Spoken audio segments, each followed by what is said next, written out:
In this video, traders are going to have 5 ways to trade stocks during earnings. Stay tuned.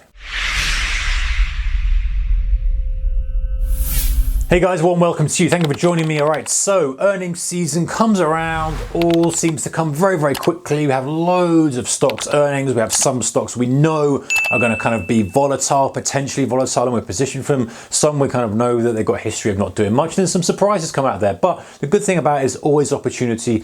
And if you're trading earnings season, you've got the opportunity, then you get a bit of time off. You get some months on, months off, etc. You get the idea. So what about strategies for trading earnings, specifically around earnings? Now listen, there are guys who are focused just on trading earnings. They don't trade anything else, they just wait to trade earnings because there's often that supply-demand imbalance going on at some point, and there's likely to be a move, or there's likely to be an expected move and nothing. All sorts of kind of games we can play. So let's look through some of the 5 ways we can trade stocks during earnings, and maybe go into some of these a little bit deeper as well.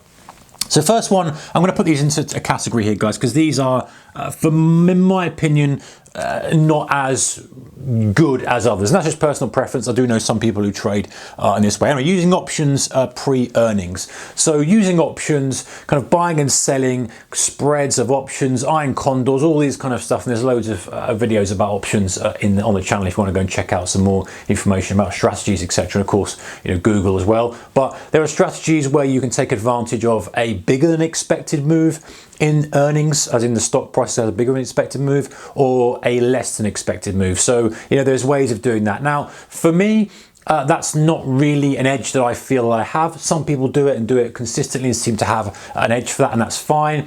But I feel that trying to guess whether this is overpriced, the volatility component of it, or underpriced, is not something that I'm particularly good at, so I don't do. But if something that interests you, then go ahead and have a look and look at all different strategies that you can kind of conduct around that. So you can do some limited risk stuff. Of course, you can just punt as well. And if you think it's going to go up or down, you can just punt, but of course you should be gambling. The other thing is trading actually as the earnings come out. So pre-post market, whenever they come out, if they come out in the evening after the market's closed, you've got that post-market after hours session that's open and available for you to trade directly on the exchange. Spread bet and CFD companies don't usually offer this, but if you're going direct to the market and you're trading via a broker like that, then you can normally trade after hours. Now again, this is more of an advanced thing to be doing, very short term, very much an intraday scalping type thing, very aggressive, high risk, high reward kind of stuff. If that's your game, then that's great. But if it's if it's a bit too quick and a bit volatile for you, then there are other options, and we'll come now.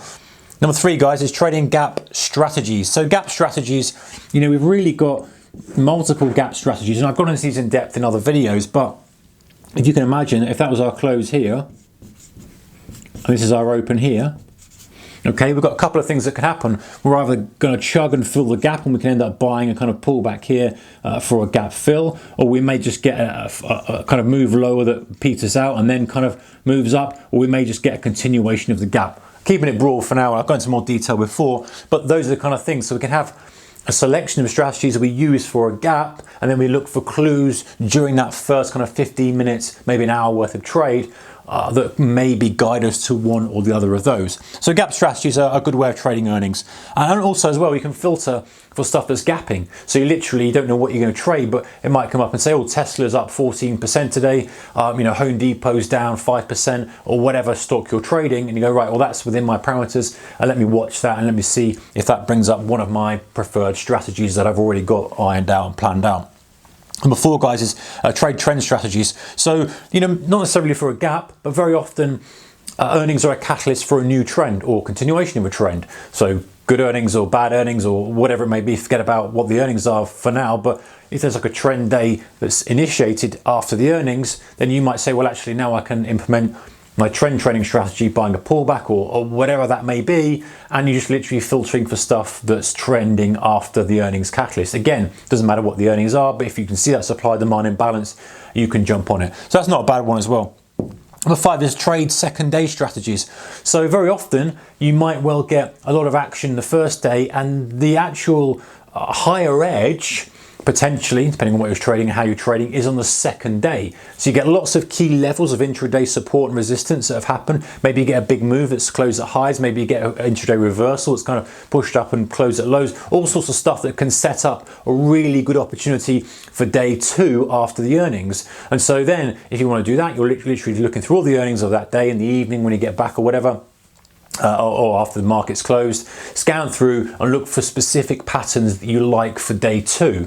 So in other words, like I just said, a maybe strong move that's reversed would be quite a nice one, or maybe a gap that kind of sat there and just tried to go higher and lower, and you've got some defined levels you can work off the next day. All sorts of things you can look at. But the point is, guys, is that earnings offer opportunity, and you can structure trading plan around specific things. And the beauty of earnings is you're not forced to trade one or the other. You're just looking for something that ticks your boxes in terms of liquidity and tradability and all this kind of stuff. Look at the big filter universe of stocks that you look at, and then you can have a further filter that says, well, I need to see a gap because I want to employ these gap strategies which you've already got planned, or I want to see something that moves from X% off the open, which would indicate potential trend, and you can then look at that. Or I'm going to just scan through stocks at the end of the day looking for something that fits my day two criteria. So loads of opportunity with earnings. Are really good times to get involved in the market if you are into that kind of stuff. Intraday opportunities, obviously swing trading opportunities as well.